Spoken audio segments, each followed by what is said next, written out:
Fabton, amoy nakaka-joyful.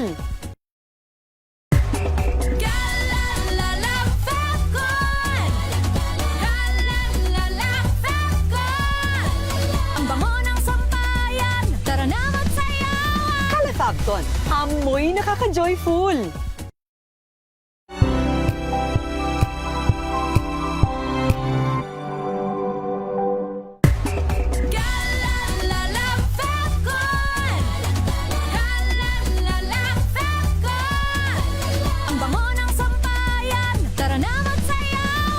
Fabton, amoy nakaka-joyful.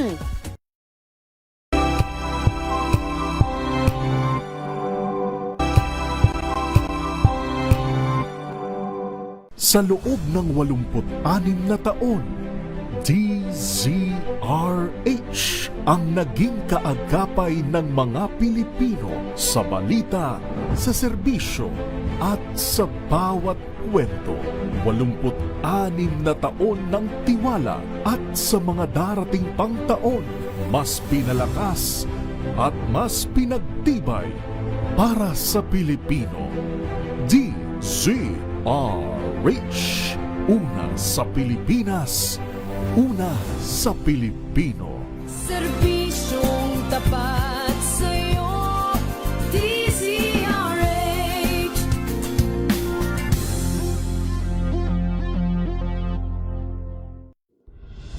Tuloy-tuloy ang pagtulong, tuloy-tuloy ang pagseserbisyo at tuloy-tuloy ang balitaan kasama si May Binauhan sa Operation Tulong mula Lunes hanggang Biyernes.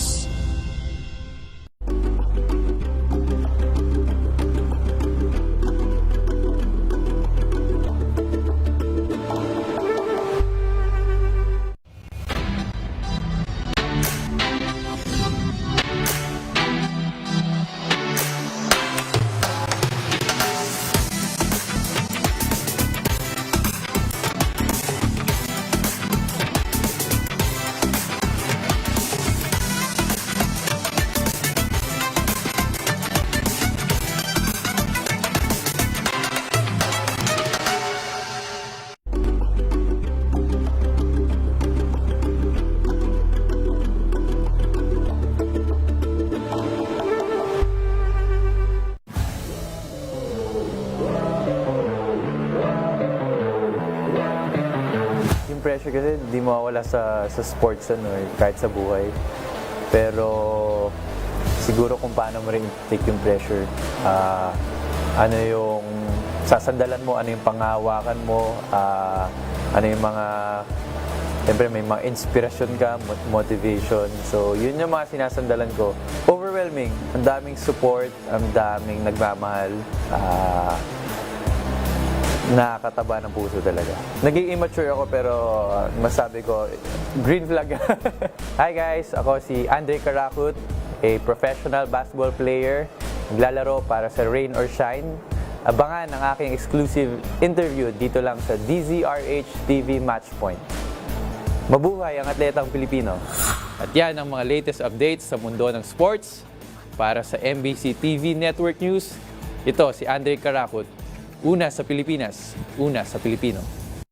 The Better News. Una sa Pilipinas, una sa Pilipino. NBS, Trending and Viral Show. Nakahandang Sa ating balitan mga kaibigan sa Rapido Hataw Public Service Hour. Siyempre pa, una sa Pilipinas. Una Ayan sa... ang kabuhanan din palatuntuan ng break time. Sabay niyo na po ang mga balita at talakayan sa Balansyado. Maraming salamat. Maagang balitaan, maagang usapan sa mga issue at balita kasama si Kuya Angelo Palmones sa Magandang Umaga Pilipinas mula Lunes hanggang Biyernes.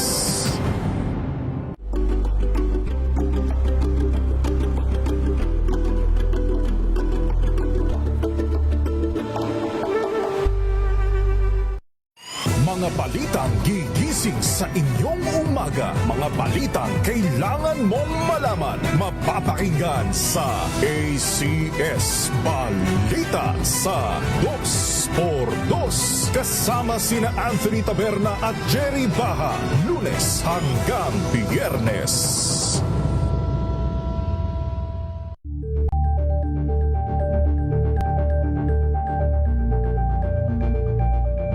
Alamin ang mga maiinit na isyung pambayan, mga balitang kailangan mong malaman, usapin sa pamahalaan, politika, ekonomiya at kabuhayan. Ito ang mga dapat mong malaman, pakialaman at pag-uusapan dahil kayo ang tinig ng mamamayan dito sa Damdaming Bayan, live sa DZRH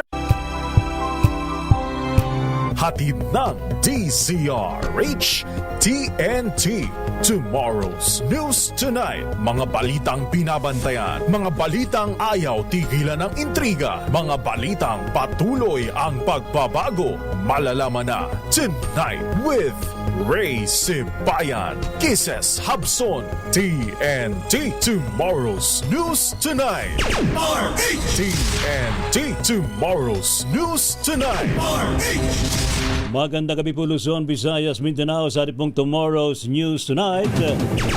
Ngayon pong gabing ito ng Huwebes, June 18, 2026. Sa ating pong headlines, US at Iran lumagda na po sa peace agreement. Higit 8 pisong tapyas presyo sa diesel na mumuro sa susunod na linggo. VP Sara Duterte no-show sa pre-trial conference sa impeachment case laban sa kanya. Prosecution panel dismayado. PNP, DOJ at NBI itinangging may warrant of arrest na inilabas ang ICC laban kay Senador Bongo. Defense Secretary Gibo Teodoro kinasuhan kaugnay ng kanyang Maltese passport. Investigasyon sa pagkasawi ng dalawang Ateneo players, 80% ng kumpleto ayon sa PNP. Bangkay ng babae at lalaki natagpuan sa loob ng nakaparadang sasakyan sa T-Plex.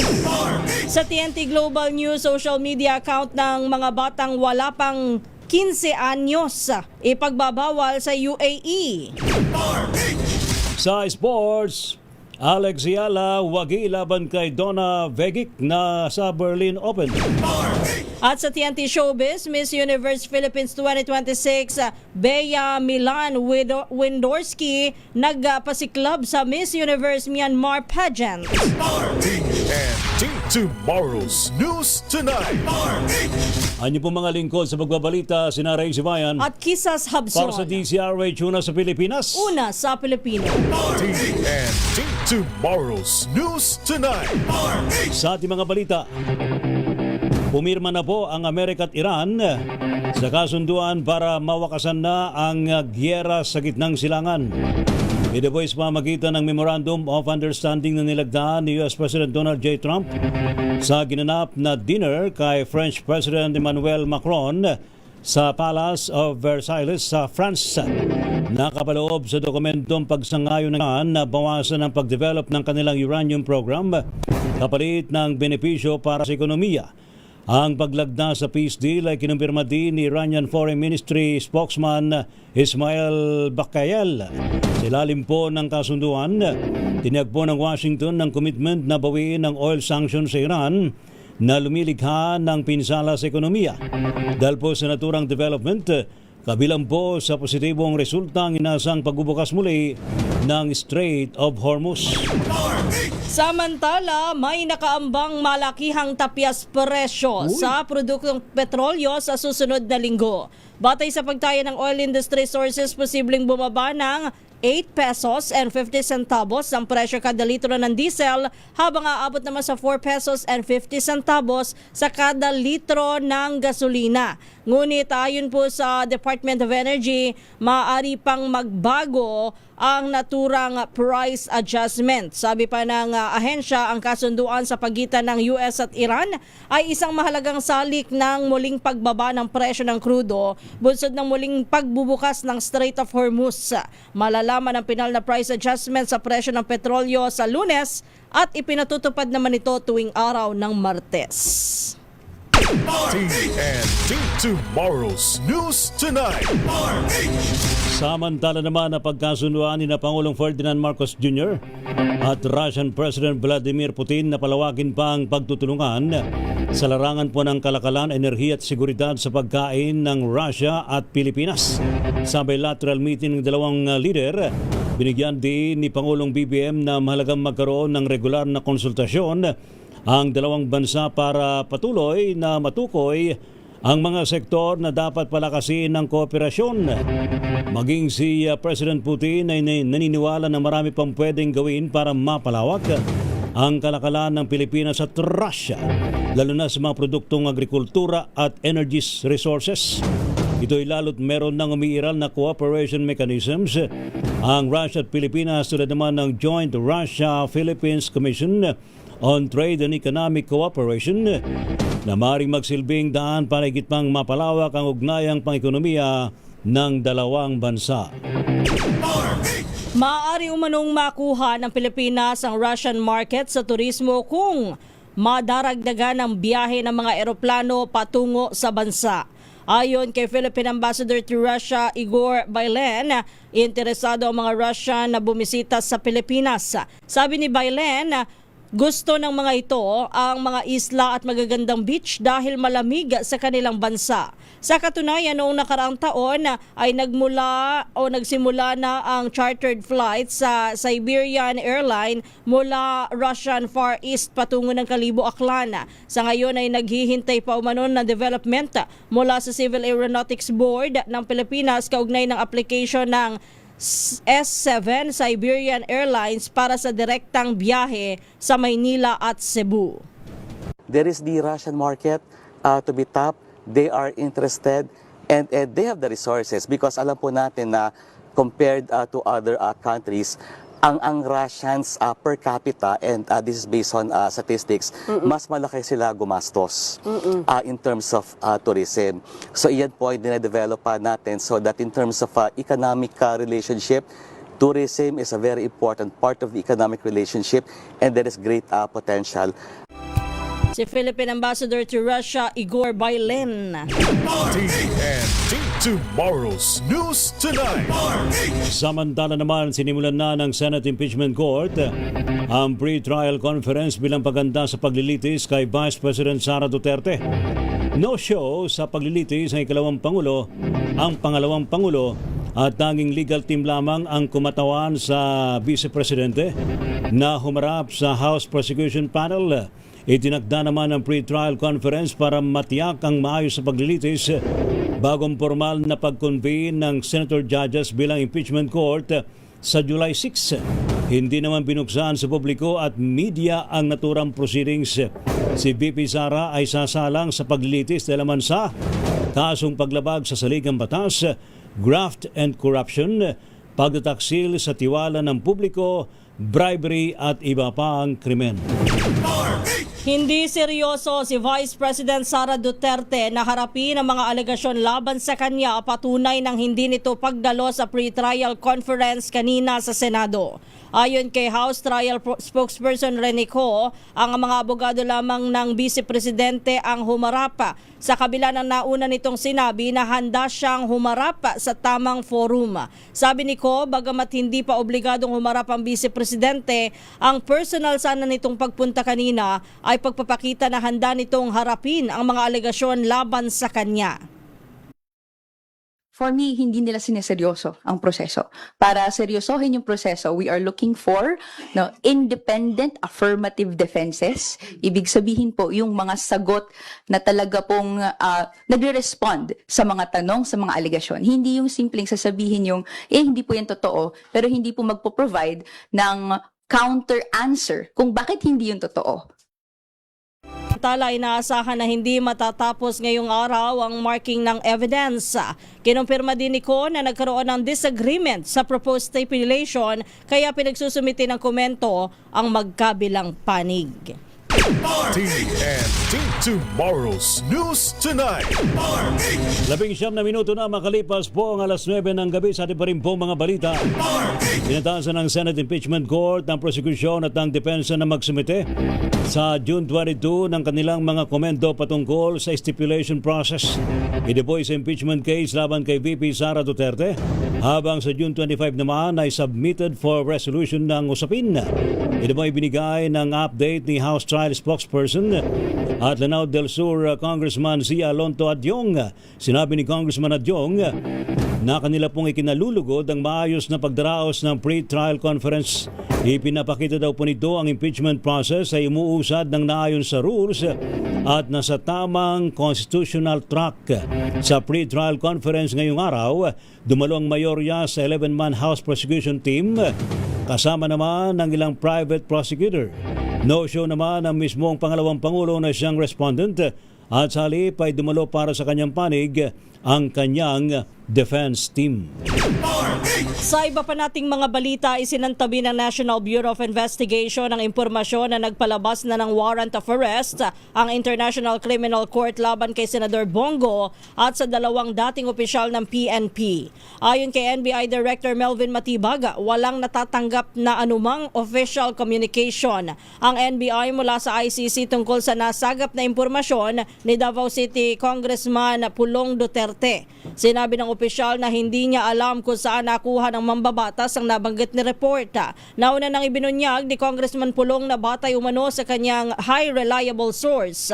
Hindi pinaaresto na ng ICC Sigo at dalawa pang dating opisyal ng PNP.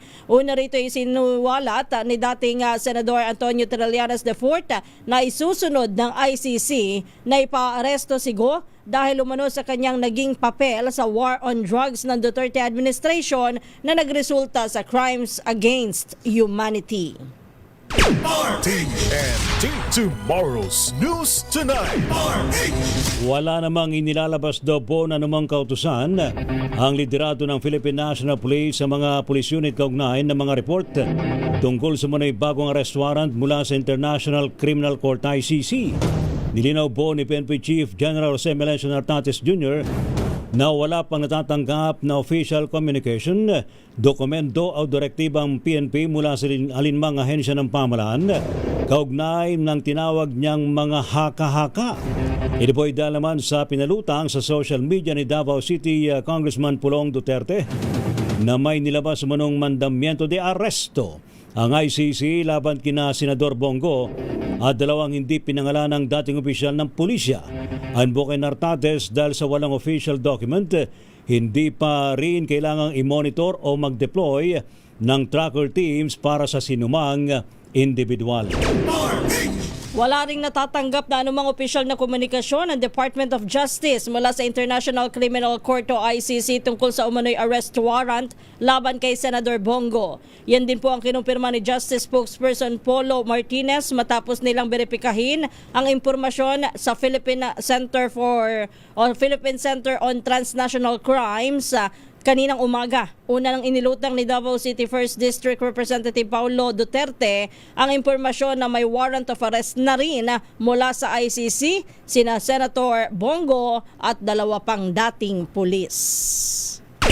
TNT Tomorrow's News Tonight. Baka sabog lang. Ito naman ang pabirong sinabi ni Interior Secretary John Vic Remulla sa pahayag daw ho ni Davao City Congressman Paulo Duterte na may warrant of arrest ang International Criminal Court laban kay Senador Bongo.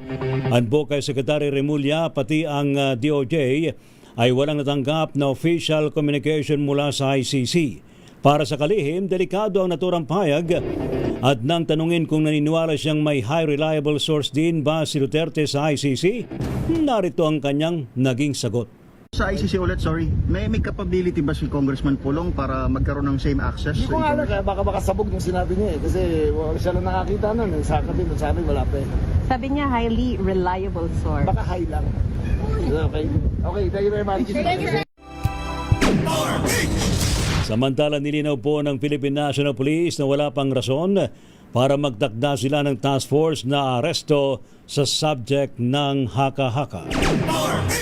Kinasuhan ng ilang abogado at concerned citizen si Defense Secretary Gibo Teodoro kaugnay ng kanyang Maltese passport sa Pasay City Prosecutor's Office. Kabilang dito ang kasong perjury, falsification of public documents, grave dishonesty, grave misconduct at conduct prejudicial to the best interest of the service. Ayon kay Attorney Russell Miraflor na siyang nanguna sa paghahain ng kaso, valid umano ang Maltese passport ni Teodoro hanggang sa December 2026 at nag-apply o nag-renew lamang ito ng Philippine passport noong March 2017. Saad ni Miraflor, hindi ito political attack kundi panawagan sa inconsistency ng records ng kalihim at kung makitang may legal defects, dapat anyang kumilos ang kinauukulan. Idinay ng abogado na hindi dapat bigyan ng exemption ang sinumang opisyal kung kini-question ang kanyang pagkamamamayan habang may hawak na pwesto sa gobyerno. Una nang nilinaw ng DND na matagal nang sinurrender ni Teodoro ang Maltese passport bago pa ito maghain ng Certificate of Candidacy noong 2021. TNT Tomorrow's News Tonight. Samantala naman, malapit na raw pong makumpleto na sa 80% na ang sinasagawang fact-finding investigation ng CIDG sa pagkamatay ni na Ateneo student athletes Rene Baterbonia at Divine Adili. Ayon po kay PNP Chief General Jose Melencio Nartates Jr., may mga pagkakataong nakitaan daw po ng pagkukulang ang pamunuan ng eskwelahan. Ipinagtanggol din ng general sa pahayag na tinitingnan nila ang anggulong hazing na posible rin naman umanong pumasok sa emosyonal na aspekto ng biktima. Subalit sa iwalay na panayam kay Interior Secretary John Vic Remulla, binanggit niyang gusto muna nilang makausap ang lahat ng mga ipinatawag na sa subpena bago tumukoy ng maaring makasuhan. Kasi siyempre merong student, merong players, merong part of the school, meron yung coach, meron yung staff. So, kompletuhin natin. So, about 80%. Meron na kaming, kung makompleto na namin story mula sa coaches, magre-recommend na kami. Samantala, sa oras na alas 9:26, nakatakdang isumite sa susunod na linggo ng PNP Criminal Investigation and Detection Group o CIDG sa Department of Justice ang buong report ng pagkamatay ng dalawang basketballista ng Ateneo Blue Eagles. Ayon kay DILG Secretary John Vic Remulla, kinukumpleto na ngayon ng mga investigador ang kanilang fact-finding process at kinakalap ang mga pahayag ng mga testigo at iba pang resource person. Inihayag ni Remulla na nakausap niya ang mga magulang ng dalawang namatay, iba pang mga manlalaro at maging ng abogado at lahat ng nagsabing very fair o patas ang investigasyon. Gayunman, hindi pa niya kumpleto ang report at bukas ay ipitatawag niya ang mga coach kung kaya't posible sa Martes na maisusumite ang buong report sa Department of Justice. Inaasahan na manghaharap na bukas sa tanggapan ng CIDG si resigned Ateneo Blue Eagles coach Thomas Tab Baldwin. TNT Tomorrow's News Tonight. Sumipot naman sa opisina ng NBI ang assistant coach ng Ateneo de Manila University basketball team. Kasamang kanyang abogado nagsumite ng salaysay si Sandro Soriano tungkol sa kontrobersyal na pagkalunod pagkamatay ni Rene Baterbonia at Divine Adili. Kasama ang pangalan ni Soriano sa 4 na iba pang miyembro ng coaching staff ng Ateneo Blue Eagles sa mga inisyuhan ng DOJ ng Immigration Lookout Bulletin Order. Sina Baterbonia at Adili ay nalunod sa isang resort sa Dipakulaw, Aurora noong June 8 habang isinasagawa ang team building na pinangunahan ng nag-resign na coach na si Tab Baldwin. Samantala, sa iba pa nating mga balita, umakyat pa sa 78 ang bilang ng mga nasawi sa magnitude 7.8 na lindol sa Mindanao. Ayon sa NDRRMC, pinakamarami rito ay mula sa Soxargen kung saan ay umabot sa 57 ang casualties.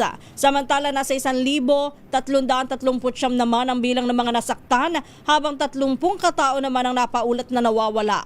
Umabot naman sa higit 357,000 pamilya o katumbas ng higit 1.5 milyong individual ang apektado ng lindol. Sa nabanggit na bilang, halos 22,000 individual ang nanunuluyan pa rin sa mga evacuation center. Samantala, tinatayang aabot naman sa 1.29 bilyong piso ang halaga ng iniwang pinsala sa infrastruktura ng malakas na pagyanig.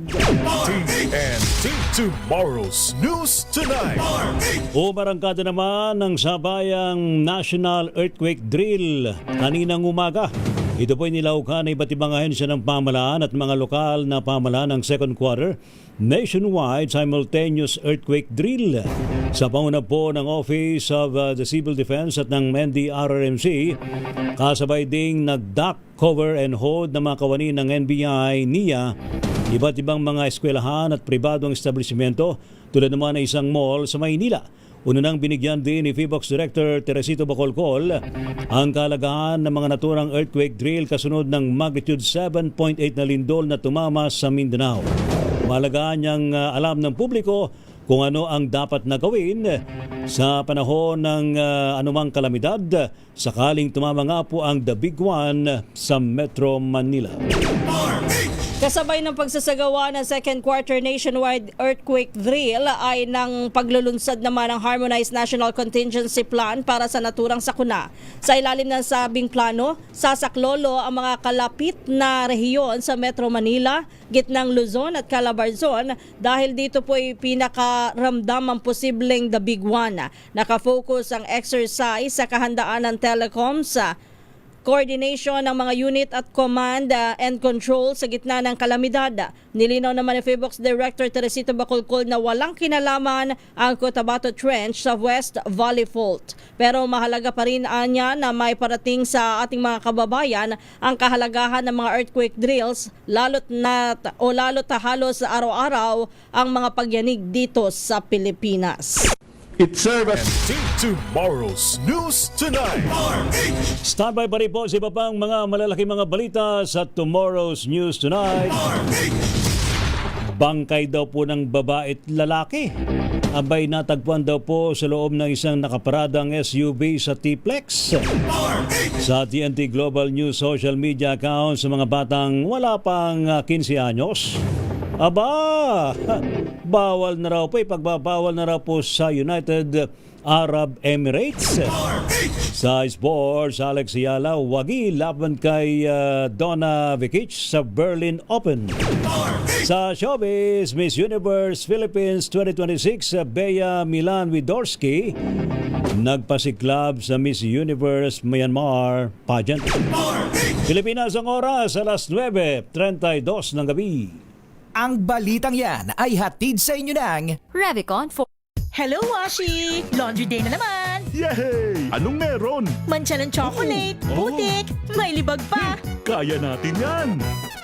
With Pride Washing Machine Detergent, may triple stain-away formula. Tanggal ang makapit, madikit, at malupit na dumit mancha.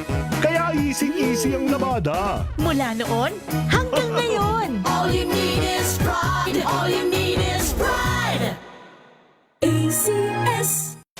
Maulan man, no worries na amoy kulog ang damit. Charm Fab Con. Bangong pumakabloom, tanggal amoy kulog sa bango ng Charm. Kaya gamit ko Charm Fab Con with Bloom Fresh technology. Kills 99.9% of kulog-causing bacteria.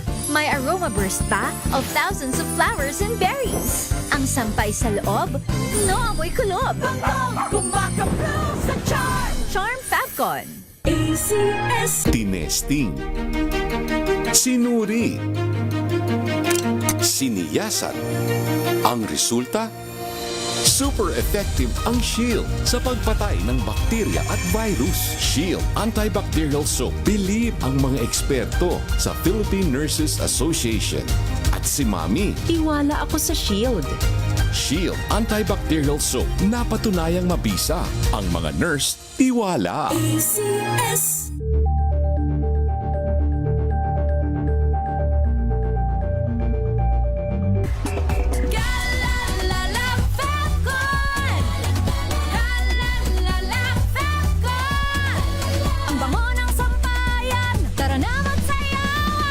Calefacton, amoy nakaka-joyful.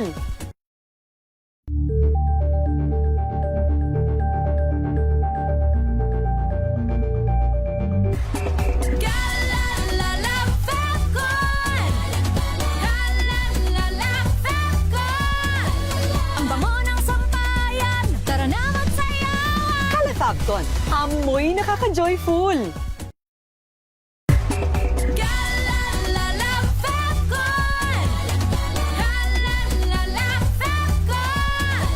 Ang bango ng sampayan, tara na magsayawan. Calefacton, amoy nakaka-joyful.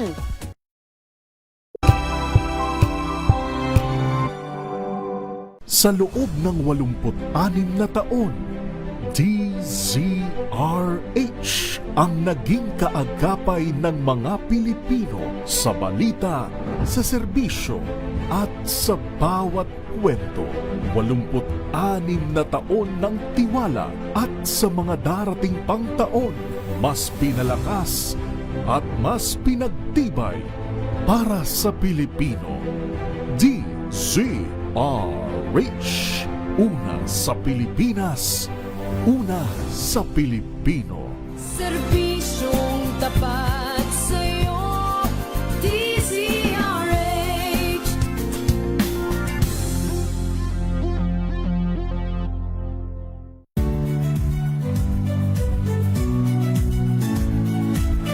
Magandang araw mga kaibigan. Ito po ang inyong balerina ng bayan, si Lisa Makuhay Lizalde, na nag-aanyaya sa inyong samahan kami at ang aming mga espesyal na panauhin para sa kalahating oras ng masayang kwentuhan sa aming programang Art to Art, kung saan ang usapang sining at kultura ay para sa lahat.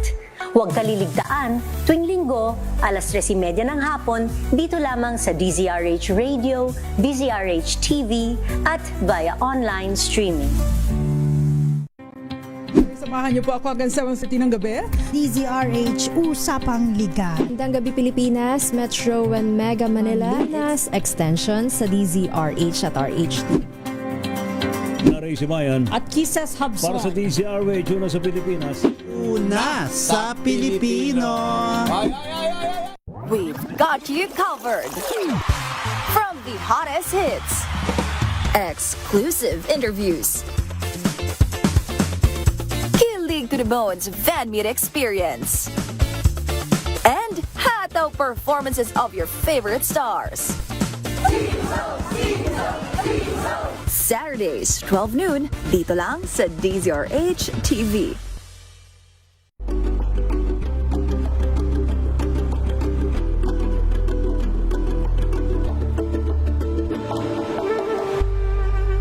Curious ka ba sa maraming bagay? Kami na ang bahala dyan. Aalamin, tutuklasin at bibigyang linaw namin ang mga katanungang bumabagabag sa inyong isipan. Sa programa kung saan ang bawat sagot ay galing lamang sa mga eksperto. Ang Expert's Opinion, tuwing linggo alas 3 ng hapon, dito lang sa DZRH TV.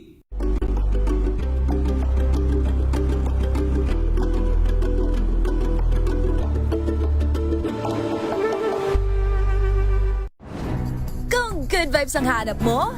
Dito ka na sa sigurado! Mula sa mga istoryang nagbibigay ng inspirasyon hanggang sa mga kwentong may dalang solusyon. Mga balitang pampagaan, pakiramdam at pampaganda ng araw. Hindi lang ba sa good news, kundi the better news. Mula Lunes hanggang Biyernes, 1:00 ng tanghali sa DZRH TV.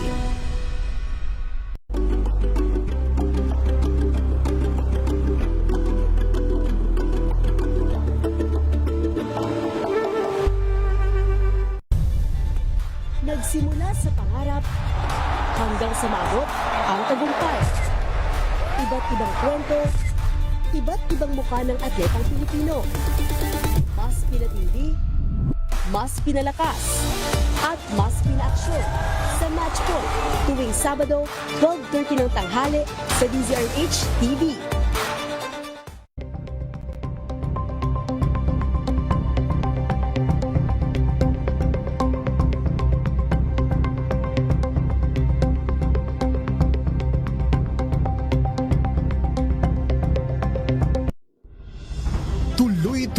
ang pagtulong, tuloy-tuloy ang pagseserbisyo at tuloy-tuloy ang balitaan kasama si May Binauhan sa Operation Tulong mula Lunes hanggang Biyernes.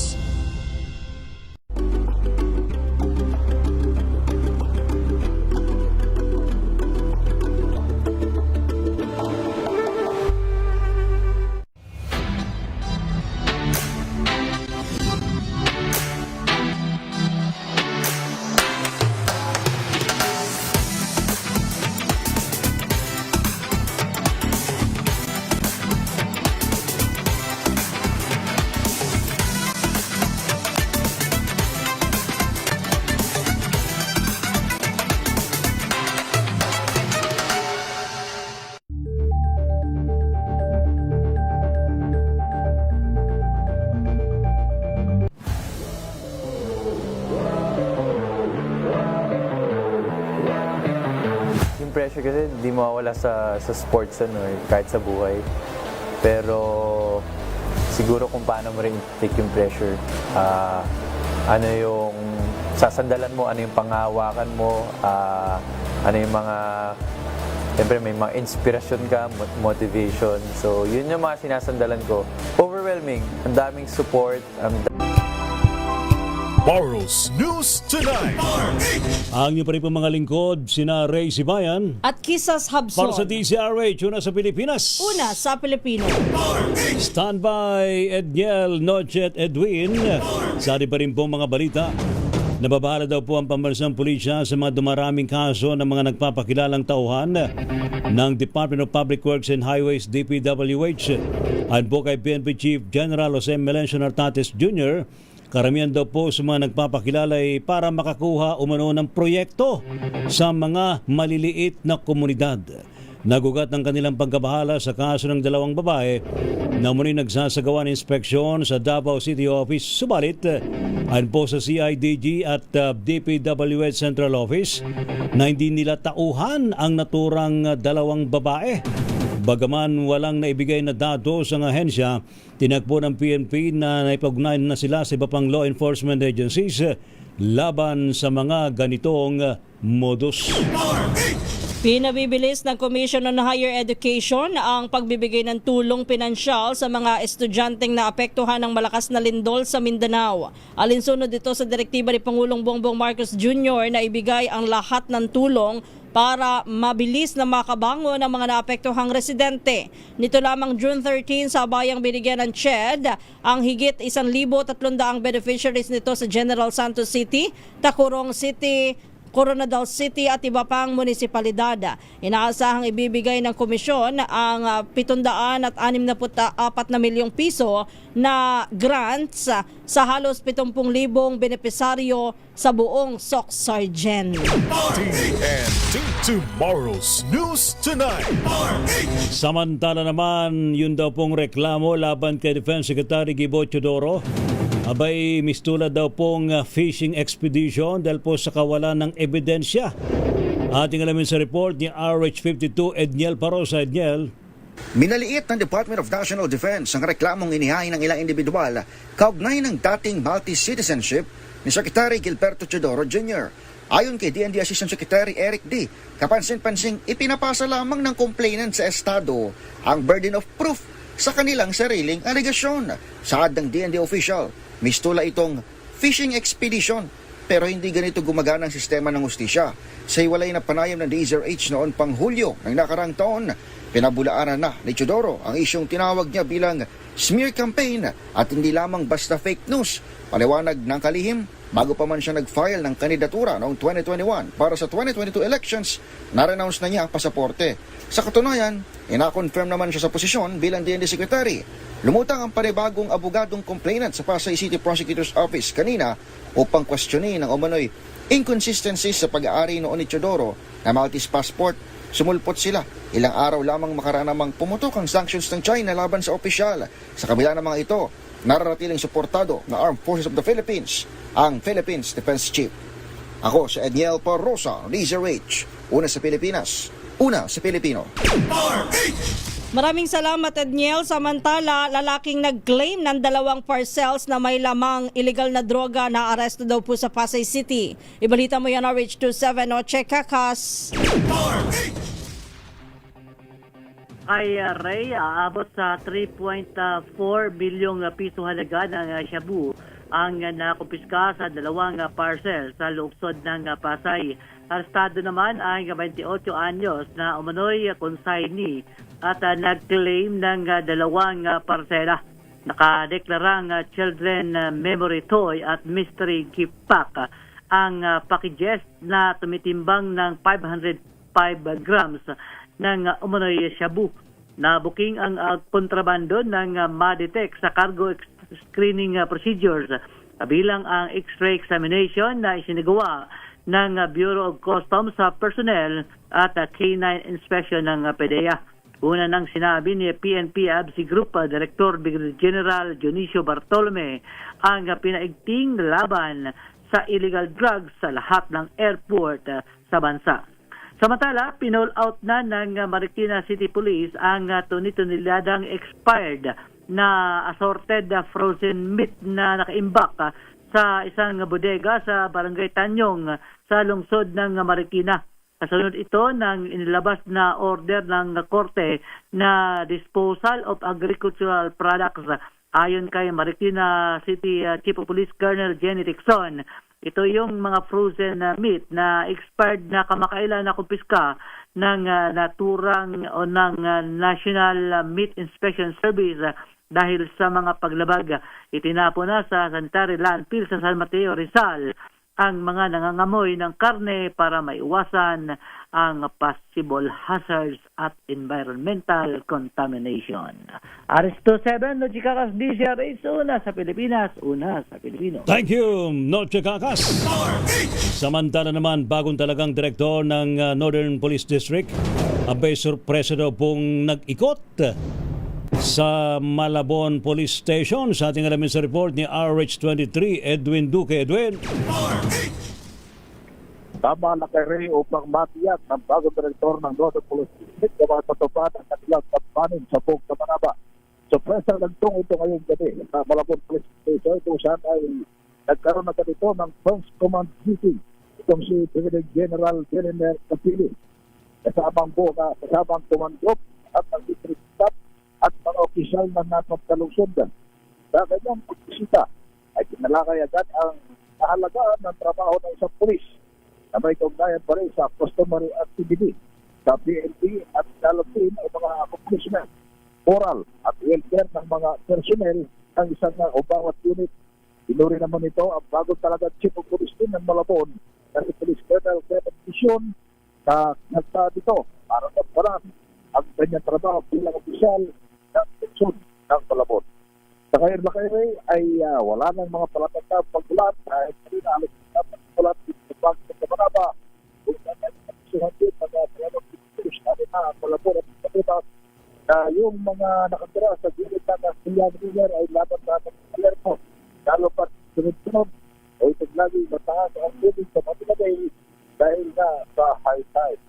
Aris Contre, ito hinagulat na sa region sa Pilipinas mula sa Pilipinas. Samantala, sa iba po nating mga balita, idineklara ng Malacanang na special non-working day sa lungsod ng Maynila. Ang lungsod po ng Maynila sa June 24. Ito po ay para sa pagdiriwang ng ika-455 founding anniversary ng Maynila.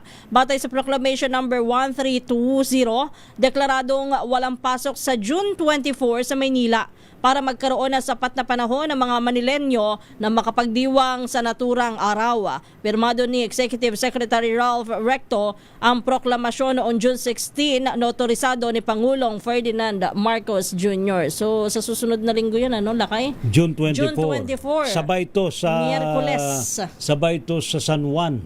Ha? Muli magtatakda ng basaan zone ng pamalang lungsod ng San Juan para sa kanilang tradisyonal na Wata Festival sa June 24. Handbog kay Mayor Francis Zamora, layunin daw po na akbang na matiyak ang kayusan sa selebrasyon ng piyesta ni San Juan de Bautista. Sinabi ng mayor ng Basaan ay papayagan lamang sa bahagi naman ng Pinaglabanan Street mula po yan sa kanto ng Endomingo hanggang P. Guevara. Binigyan din ni Zamora na sakaling may magbasaan sa labas ng itinakdang basaan zone.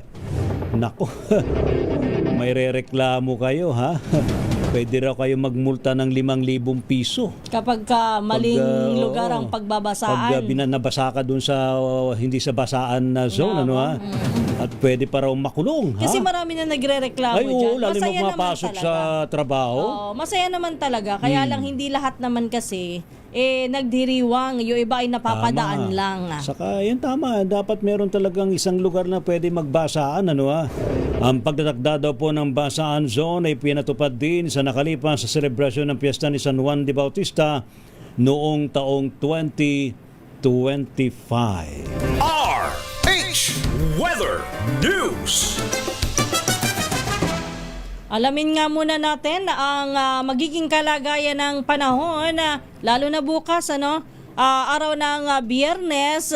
Nasa linya natin si Mr. Obet Badrina. Magandang gabi po, magandang gabi sa lahat ng mga tagapakinig natin. Bukas, inaasahan pa rin natin ang medyo mainit na panahon sa malaking bahagi ng ating bansa. Mahina pa rin po ang habagat at dahil dito ay easterlies pa rin ang nakakaapekto sa malaking bahagi ng ating kapuluan. Dito sa Metro Manila, patuloy na makararanas ang mainit na panahon pero posible pa rin ang mga localized rain showers and thunderstorms sa hapon hanggang sa gabi. As of 9:19 p.m. po, may naka-issue tayo na thunderstorm advisory dito sa may NCR at mga karating na mga lalawigan.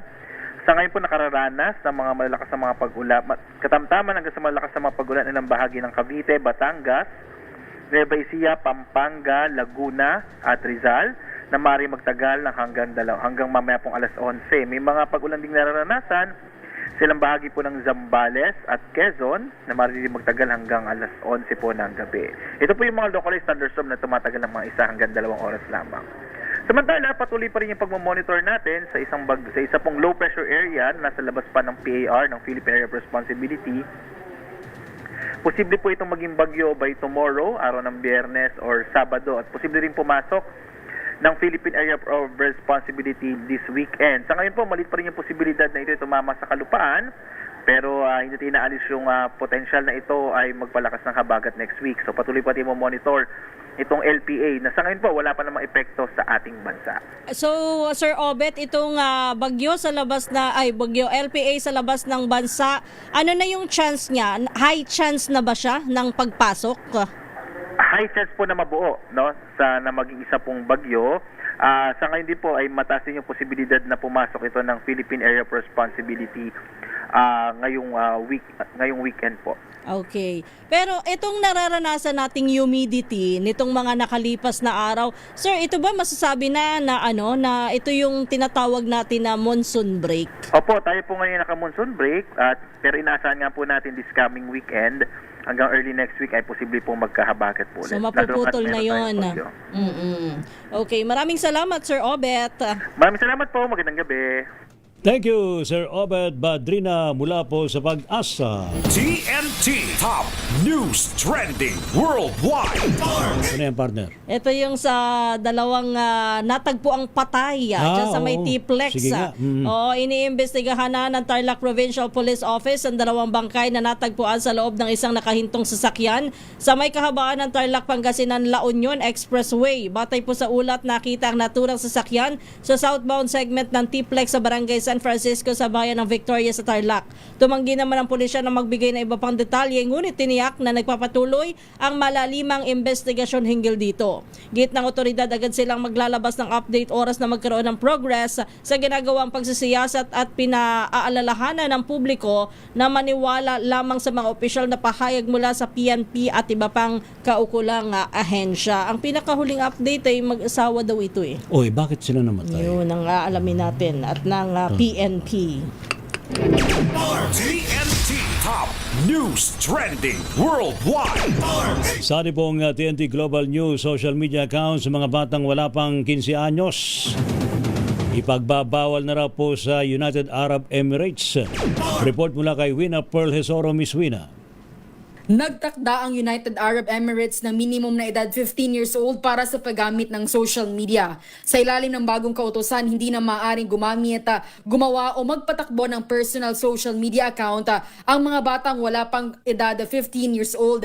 Ipinagbabawal din sa kanila ang pag-post, pag-comment, maging ang pag-share at pagsali sa mga pampublikong grupo online. Pinapayagan naman ng mga kabataang edad 15 at 16 na gumamit ng social media, ngunit may mga karagdagang proteksyon tulad ng kontrol sa nilalaman na maaring makita, limitasyon sa pagkikipag-ugnayan sa mga hindi kilalang tao, screen time management at parental supervision. Inaatasan din ng mga social media platform na magsagawa ng mahigpit na age verification gamit ang digital identity checks at artificial intelligence. May hanggang 1 taon pa ang mga social media company upang sumunod sa bagong patakaran. Para sa TNT Global News, ito si Vina Perlasoro ng DZRH, una sa Pilipinas, una sa Pilipino.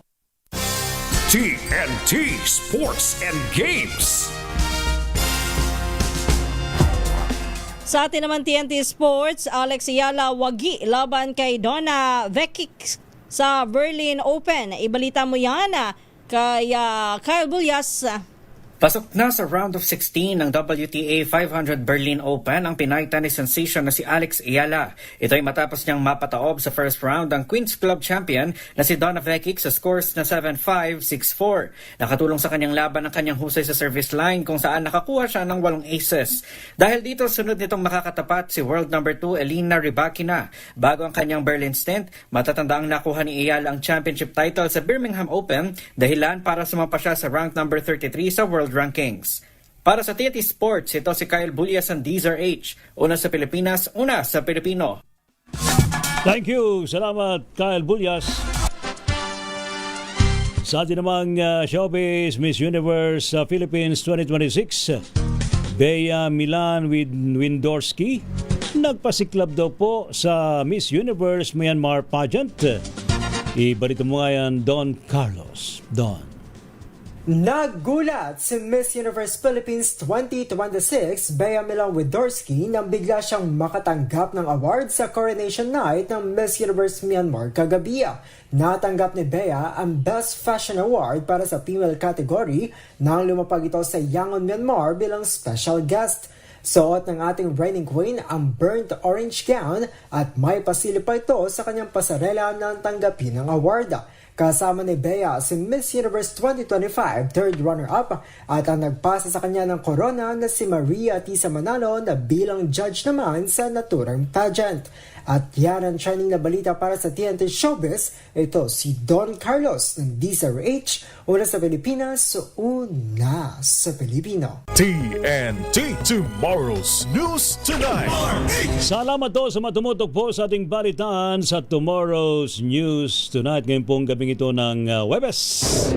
Hindi po mga lingkod mga kaibigan, si Ray Simayan. At Kisas Habson. Para sa DZRH, una sa Pilipinas. Una sa Pilipino. Pilipinas ang oras, 3 minutos bago sumapit ang alas 10 na gabi.